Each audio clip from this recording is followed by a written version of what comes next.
Copyright disclaimer under Section 107 of the Copyright Act 1976. Allowance is made for fair use for purposes such as criticism, comment, news reporting, scholarship, and research.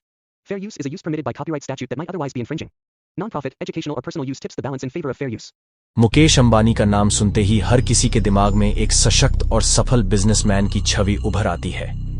लेकिन आज हम आपको एक ऐसी कहानी सुनाने जा रहे हैं जो आपको रात में सोने नहीं देगी। यह कहानी है अंबानी और जियो सिम की, जिसमें तकनीक का अजीब और खौफनाक रूप सामने आता है।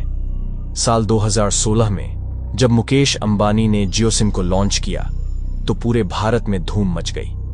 मुफ्त डेटा और कॉल की वजह से लोग बड़ी संख्या में इस सिम को खरीदने लगे। जैसे जैसे दिनों दिन जियो की लोकप्रियता बढ़ती गई, वैसे वैसे कुछ अजीब और डरावनी घटनाएं भी सामने आने लगीं।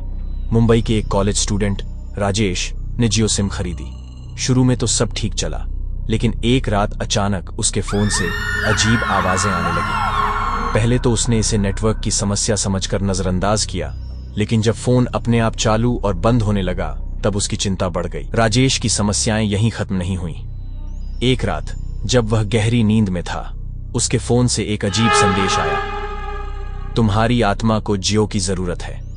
यह देखकर राजेश के रोंगटे खड़े हो गए। उसने तुरंत फोन बंद कर दिया, लेकिन वह संदेश उसकी आंखों के सामने घूमता रहा। इन घटनाओं के बारे में सुनकर एक पत्रकार ने मुकेश अंबानी का इंटरव्यू लिया। अंबानी ने सभी घटनाओं को अफवाह बताकर टाल दिया और कहा कि जियो सिम पूरी तरह सुरक्षित है।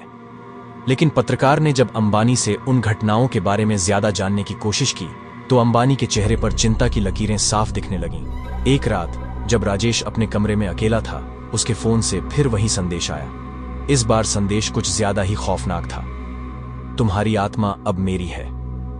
राजेश ने जैसे ही फोन उठाया, फोन की स्क्रीन पर मुकेश अंबानी की तस्वीर उभर आई। उसके बाद फोन की स्क्रीन से धुआं निकलने लगा और पूरा कमरा धुएं से भर गया। राजेश ने घबराकर फोन को दूर फेंक दिया, लेकिन तब तक बहुत देर हो चुकी थी। सुबह जब राजेश के माता पिता उसके कमरे में पहुंचे तो उन्होंने देखा कि राजेश का शरीर बेहोश पड़ा हुआ था और उसके हाथ में जला हुआ जियो सिम पड़ा हुआ था। डॉक्टरों ने जांच के बाद बताया कि राजेश की मौत हार्ट अटैक से हुई थी, लेकिन राजेश के चेहरे पर एक अजीब डरावनी मुस्कान थी जो बताती थी कि उसने मरने से पहले कुछ बहुत ही खौफनाक देखा था। राजेश की मौत के बाद जियो सिम के बारे में और भी डरावनी कहानियां सामने आने लगीं। हर किसी के मन में यह सवाल था कि आखिर यह सब क्यों और कैसे हो रहा है। एक साइबर एक्सपर्ट ने जांच के बाद बताया कि जियो सिम के नेटवर्क में कुछ ऐसी गड़बड़ी है जो लोगों के मन को प्रभावित कर रही है और उन्हें डरावने संदेश भेज रही है। इन सभी घटनाओं के बावजूद मुकेश अंबानी ने जियो सिम की बिक्री को रोकने से इनकार कर दिया। उन्होंने कहा कि यह सब महज अफवाह है और जियो सिम पूरी तरह सुरक्षित है, लेकिन लोगों के मन में डर और शक बढ़ता ही गया। राजेश की मौत के बाद उसकी आत्मा को शांति नहीं मिली। कहा जाता है कि आज भी रात के समय जब लोग जियो सिम का इस्तेमाल करते हैं तो उन्हें राजेश की आत्मा का संदेश आता है, जियो सिम का इस्तेमाल मत करो वरना तुम भी मेरी तरह मर जाओगे। यह कहानी पूरी तरह से काल्पनिक है और इसका मकसद केवल मनोरंजन करना है।